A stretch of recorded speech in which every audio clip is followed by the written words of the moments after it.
The challenge that shut George Foreman up. The scorching Hong Kong sun burned down on the improvised ring in Bruce Lee's backyard. It was an ordinary afternoon in 1973, but that day would become unforgettable for anyone who witnessed what was about to happen. Among the guests, a silent giant watched everything with curious eyes. George Foreman, the then world heavyweight champion, known for his brutal strength and devastating knockouts. He was passing through the city, and curiosity led him there. Bruce Lee, with his slender body and muscles defined like steel strings, was talking to a group of students when Foreman, in a tone of friendly provocation, crossed his arms and asked the question that would echo in everyone's memory. "Bruce, they say you're strong. But how strong are you, anyway?" Those present held their breath. Foreman was not a man who asked questions out of politeness. He wanted a worthwhile answer. Bruce smiled, as if he had already expected that. Without rushing, he took off his wristwatch and handed it to a student. "Strength isn't just what you carry in your arms, George. It's what you do with what you have." Foreman huffed impatiently. He was used to measuring a man's strength by the weight he lifted or the punch he threw. Bruce, however, walked over to a solid wooden table, almost 2 inches thick, supported by 2 sawhorses. He took a sewing needle that happened to be there and, with a quick movement, pierced the wood from side to side, leaving the needle stuck in the center. "Is that strength?" Foreman frowned, not understanding. Bruce then approached one of the concrete columns that supported the backyard's roof. With the fingers of his right hand, he began to press on the rough surface, as if he were kneading bread dough. One by one, the fingers sank into the concrete, leaving deep marks, as if the material were wet clay. When he finished, there were 5 perfect grooves on the spine, each the size of a phalanx. The heavyweight champion didn't say a word. He just looked at his hands, then at Bruce, as if questioning the reality around him. But Bruce wasn't finished yet. Strength is control. It's precision. It's knowing where to apply every gram of energy. He pointed to a punching bag hanging a few feet away. "Have you ever seen a punch that doesn't make a sound?" Before Foreman could respond, Bruce spun his body in one fluid motion and delivered a sharp blow to the bag. There was no bang, no sound of ripping leather. Just a muffled chirp, as if the air had been cut off. The bag, however, shook violently, as if it had been hit by a train. When a student opened it to check, he found the sawdust filling completely compressed in one exact spot, as if a press had passed through it. Foreman swallowed. He knew what it was like to throw a hard punch. But this was something he had never seen. Bruce then turned to him, dark eyes shining with an intensity that wasn't one of challenge, but of invitation. "True strength isn't in breaking things, George. It's about not needing to break them to prove anything." The heavyweight champion remained silent for a long moment. Then, with a respectful nod, he murmured, "I think I understand." And from that day on, he never asked anyone about strength again. Because after seeing Bruce Lee in action, he knew there were levels of power that not even the heaviest fists in the world could reach. The weight of wisdom. The following days were marked by a different silence in the gym.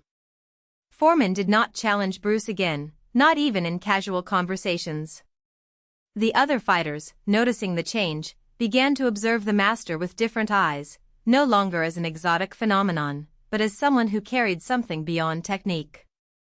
Something they, in their never-ending quest for brute force, had ignored. One afternoon, as Bruce was adjusting his wrist straps before a demonstration, a young fighter named Marcus approached, hesitantly. He was new to the circuit, but was already carrying the weight of a humiliating defeat in his first professional fight. The bruises on his face were still fresh.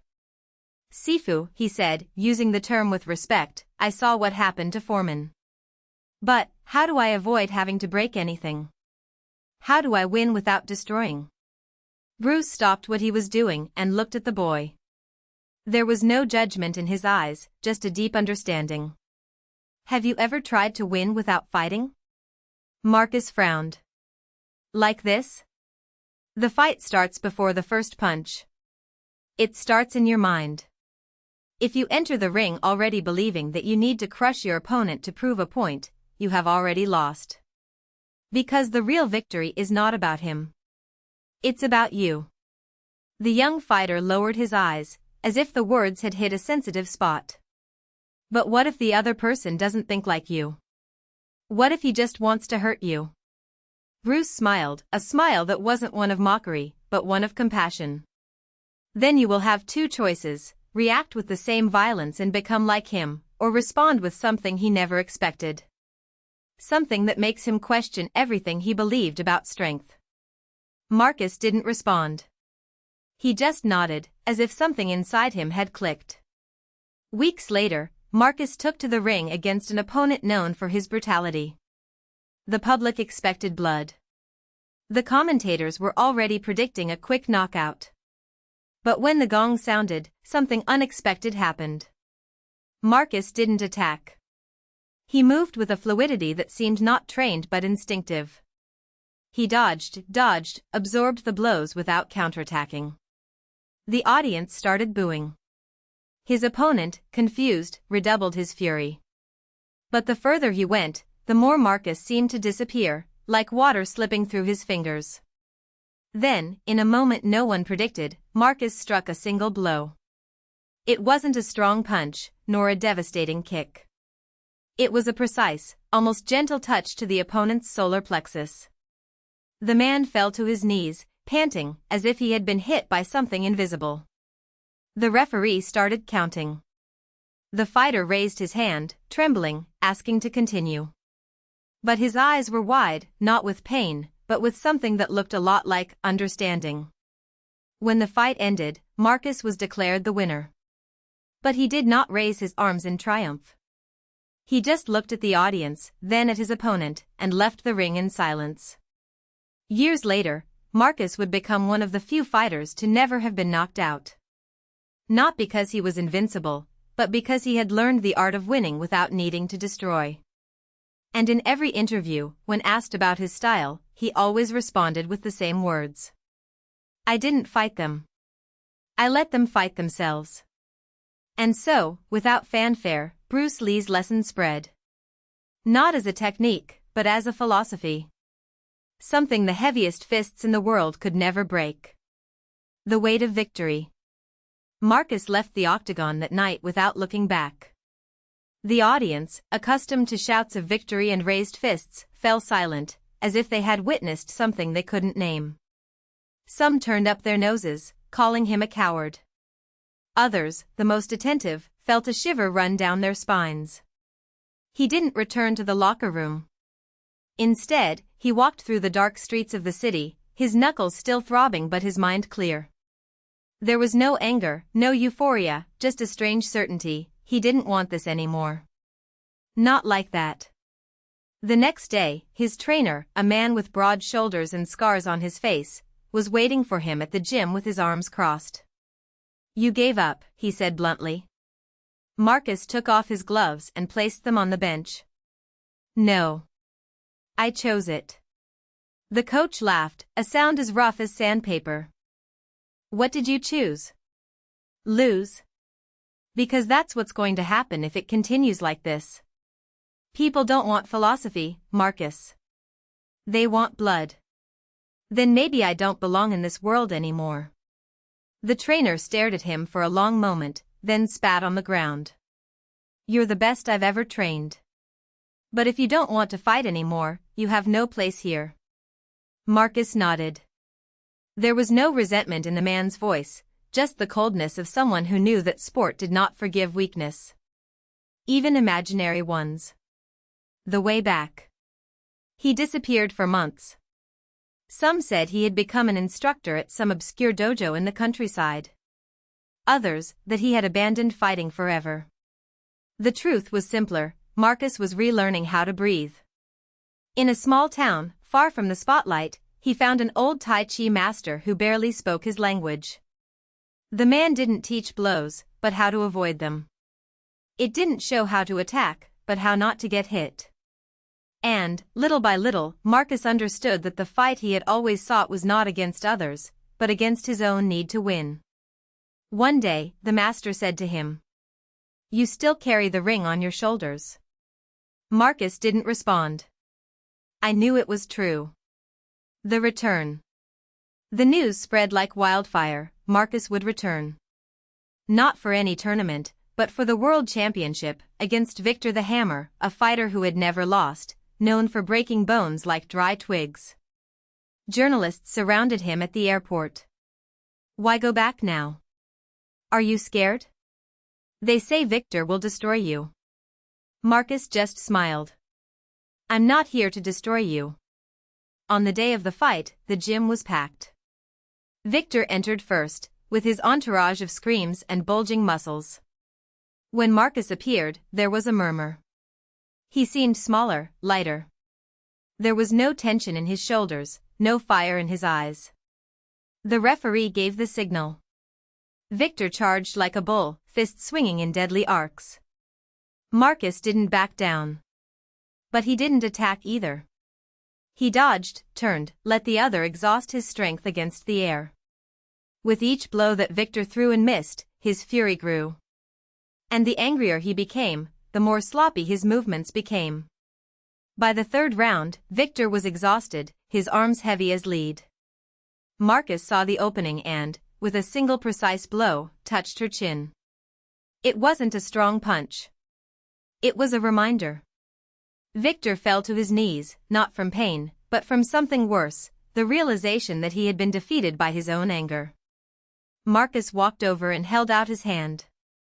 The audience held its breath. Victor looked at him, then at the offered hand, and for a second it looked like he might refuse. But then, with a grunt, he accepted help to get up. The gym erupted in applause. It wasn't the kind of victory they expected, but it was the only one that mattered. The legacy. Marcus never fought professionally again. It didn't need to. The gym he opened years later did not teach punches or armbars. Taught how not to get hit. How to breathe. How to understand that the biggest fight is not against each other, but against the fear within us. Some said he had wasted his talent. Others, that he had found something greater.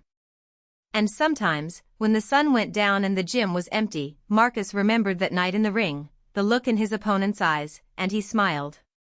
Because in the end, we all fight. But we don't all need to win. The weight of victory. The years that followed were strangely silent for Marcus. The MMA world, accustomed to heroes who fell and rose again in spectacles of blood and glory, didn't know what to do with a champion who had left the ring at his peak. Invitations for interviews withered, sponsors backed away, and even the most loyal fans seemed confused. He gave up, people whispered on the forums. He lost his nerve. But Marcus didn't care. The gym, an old converted warehouse on the outskirts of town, smelled of old leather and fresh sweat. The walls were covered in posters of old fights, not as decoration but as reminders. We don't teach knockouts here, he told the students on the first day. We teach you not to get knocked out. Some laughed, thinking it was a joke. Others, those who already bore invisible scars, listened in silence. Among them was Daniel, a 17-year-old boy with deep-set eyes and clenched fists. He arrived at the academy after a fight at school that almost led to his expulsion. The director, a man tired of troubled teenagers, had given him two options: either he learned to control his anger, or he would be transferred to an institution. Daniel's mother, a woman with rough hands and a low voice, had begged Marcus to accept him. He's not violent, she had said, holding her son's arm as if she feared he would run away. He just doesn't know how to stop. Marcus understood. In the first few weeks, Daniel trained as if he were at war. Each exercise was a battle, each correction an insult. When Marcus put him to meditate in the corner of the mat, the boy laughed. That's a weak thing. Weak is anyone who can't remain silent for 5 minutes, Marcus replied, without raising his voice. Daniel tried. But after 3 minutes, his fingers started to shake. At 4, he stood up, cursing. I am unable. Of course you can. You just don't want to. The boy stared at him, his eyes burning. For a second, Marcus thought he was going to attack him. But then, something broke in Daniel's face. He sat down again, his back hunched, and this time he didn't move until the end. The real test came months later. Daniel was in the locker room, wrapping the bands around his hands, when two older guys walked in. They were from the rival academy, the one that still preached the old motto, win at any cost. One of them, a middleweight with a scar on his eyebrow, poked Daniel with his elbow. "I heard that here you learn to be beaten without fighting back." "And truth?" Daniel didn't respond. He continued winding the bands, his knuckles white from the force. "Hey, kid. I'm talking to you." The other laughed. "Never mind, he's one of those people who cries when they lose." It was fast. Daniel jumped up, his belt still loose, and hit the first guy with a punch to the jaw.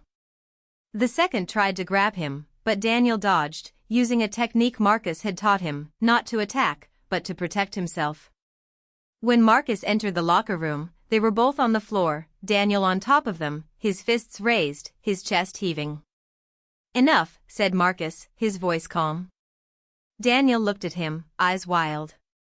"They came here to provoke me. And you fell into the trap."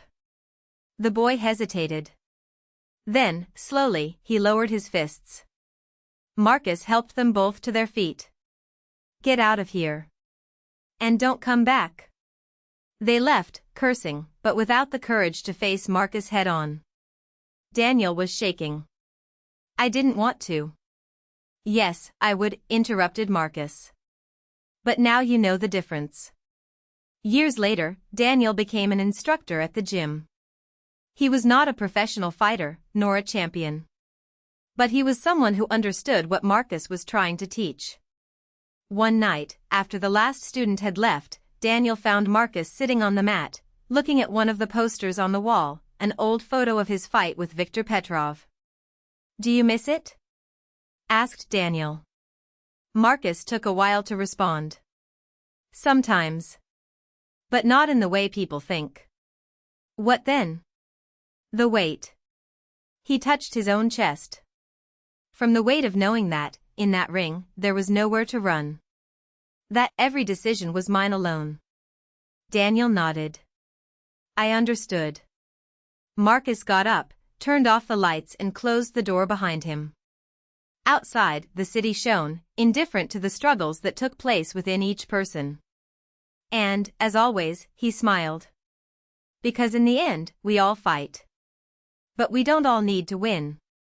The last lesson. Winter came early that year. The wind cut through the streets of Sao Paulo like a blade, and Marcus's dojo seemed even colder than usual.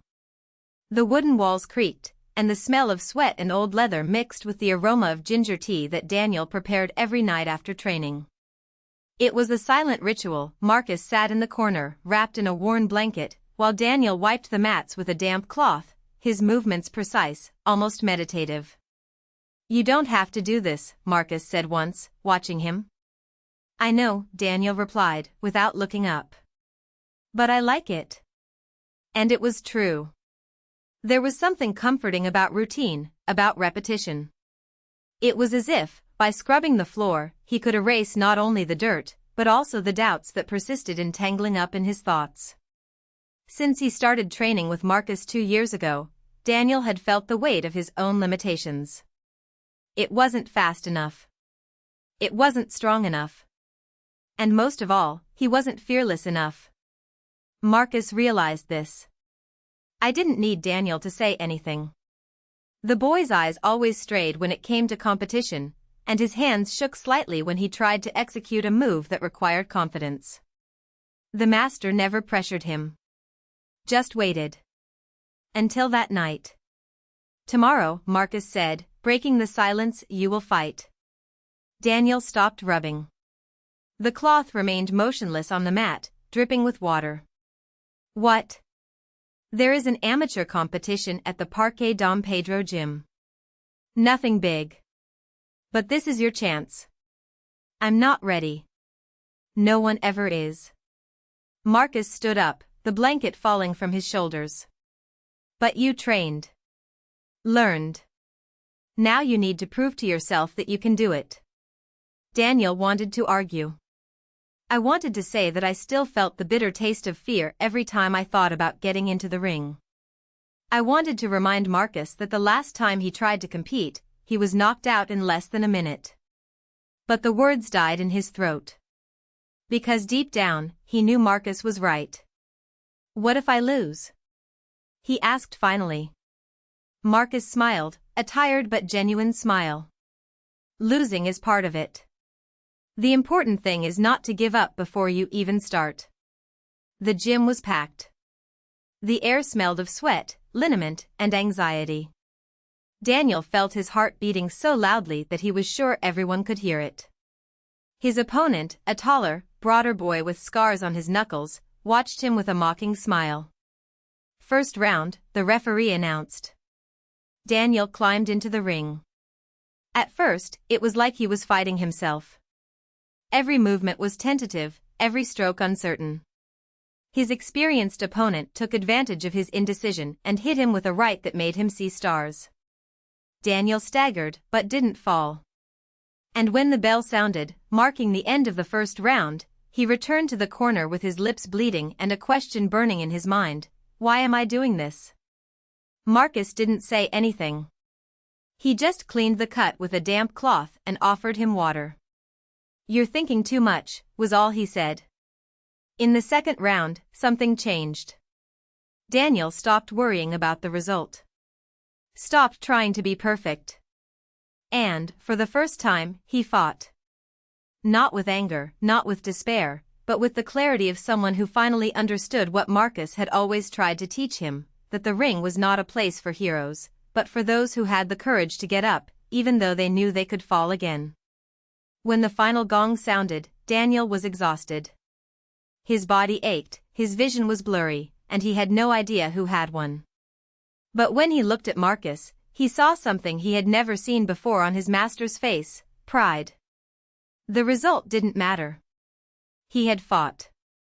The following week, Daniel found Marcus at the dojo, earlier than usual. The master was sitting on the mat, his eyes fixed on the same photo from his fight against Viktor Petrov. You're leaving, aren't you? Daniel asked, already knowing the answer. Marcus didn't deny it. I received an offer to train in Las Vegas. A high-performance center. He paused. But that's not all. What then? I'm tired, Daniel. Not from the ring. But carrying the weight of being Marcus, the invincible. People don't understand that even champions have bad days. That even the strong need to rest. Daniel sat next to him. And the dojo? It's yours, if you want. Marcus took a set of keys out of his pocket and placed them in the boy's hand. But I don't want you to turn it into a temple for me. I want you to make it yours. Daniel closed his fingers around the keys. He felt their weight, the weight of responsibility. But for the first time, he didn't feel afraid. Thank you, he said simply. Marcus smiled. Don't thank me. Thank yourself. Because, in the end, the fight was always yours. And when Marcus got up to leave, Daniel didn't try to stop him. I knew that some goodbyes didn't need words. Just one last look, a nod, and the certainty that, somewhere in the world, another ring was waiting for him. Outside, the city remained indifferent. But inside the dojo, something had changed forever. Daniel turned off the lights, closed the door and smiled. Because in the end, we all fight. And he was ready to start.